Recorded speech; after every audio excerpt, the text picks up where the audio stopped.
I went to university, which is a very hard school. University is the hardest school you can go. My whole school for 4 years was public speaking. I did small presentation in front of 2 people. I did it in front of 10. One time I did it in front of 500 people. In front of a big, big screen. I had a presentation and I'm walking and I'm talking to 500 people. It's very scary. Public speaking is very scary. Now who knows what public means? What do you think public means? It's the opposite of private. Who knows what private means? Close. Private means nobody can listen. Right. So if I go outside with Nicole right now and I say, Nicole, I want to talk to you private. That means nobody can hear it, just Nicole and I. So what would public mean? Everybody. Everybody. Good. If you're talking to everybody, you can't whisper. You can't talk very quietly. It's about a show. It's about a show. You are giving a show to people. People want to see you. When you turn on the TV and you watch Pokemon, or you watch your favorite movie, you're watching it because it's entertaining. You're watching it because you like it.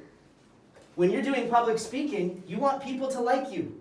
You don't want to be boring. Imagine I teach the class and talk like this the whole time.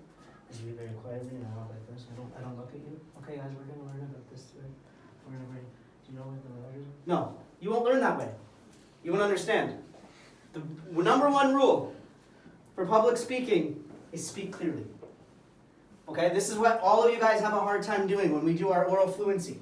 It's not about fast. It's not about speed. It's about pronouncing your words. Okay, if you end up talking really fast like this and you don't understand, you go to the sound because you're very nervous, you gotta go sit down and, oh, okay, I'm done. No. If I hear that on your speeches, you're gonna get a 0. The whole idea, the biggest feature about public speaking is speaking clearly. You put a lot of work, a lot of energy. I saw your speech. I read yours, Ryan. I read yours, Oliver. They're very good. You spend lots of time writing it. If you don't speak clearly, nobody will be able to hear all of the great work you did. Then there's no point. You might as well put it in the garbage. Nobody's going to hear it. You need to speak clearly. So when you start your speech, you're going to be standing.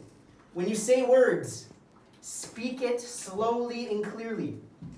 Slowly and clearly so everybody can understand. If you get nervous, which is normal, it's okay to be nervous. There's nothing wrong with being nervous.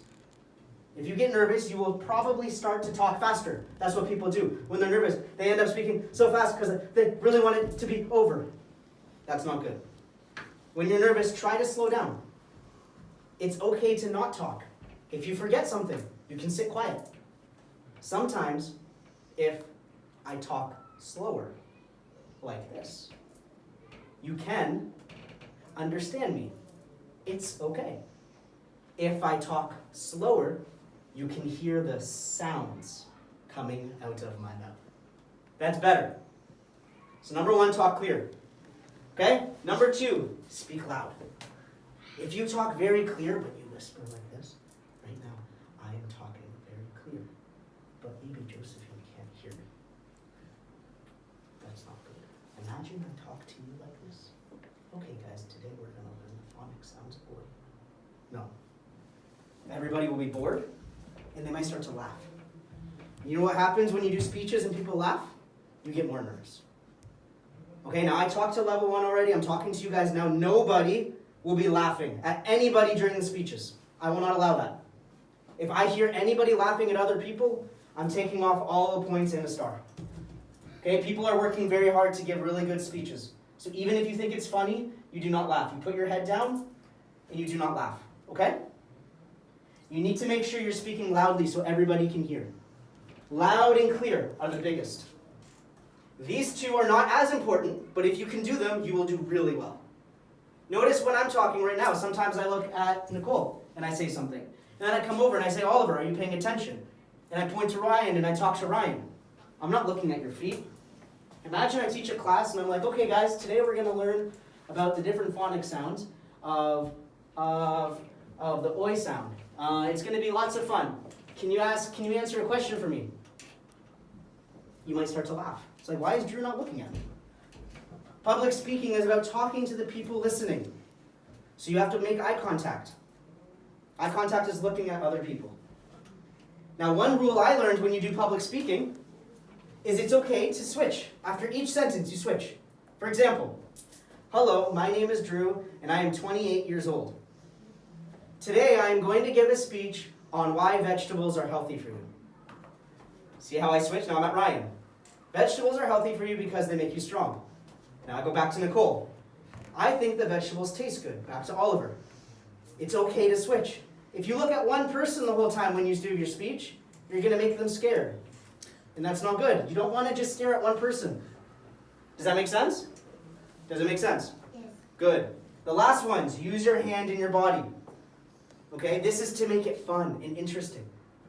I make you guys laugh a lot. That's because I don't just stand in one spot. I move around and I go, you can make it fun. If you have a funny part in your speech, you can do this. That's okay. Now, a lot of people, when they're giving speech for the first time, they're very nervous. And you might start to play with yourself like this. That's okay. That happens. But you don't want to show the people that. Even if you're doing it, you don't want to show. So, when you are giving your speech, there are two things you can do. You can hide your hands by putting them behind your back. You can hold them like this. That way, if you're nervous, you can still do this. It's okay, as long as people don't see.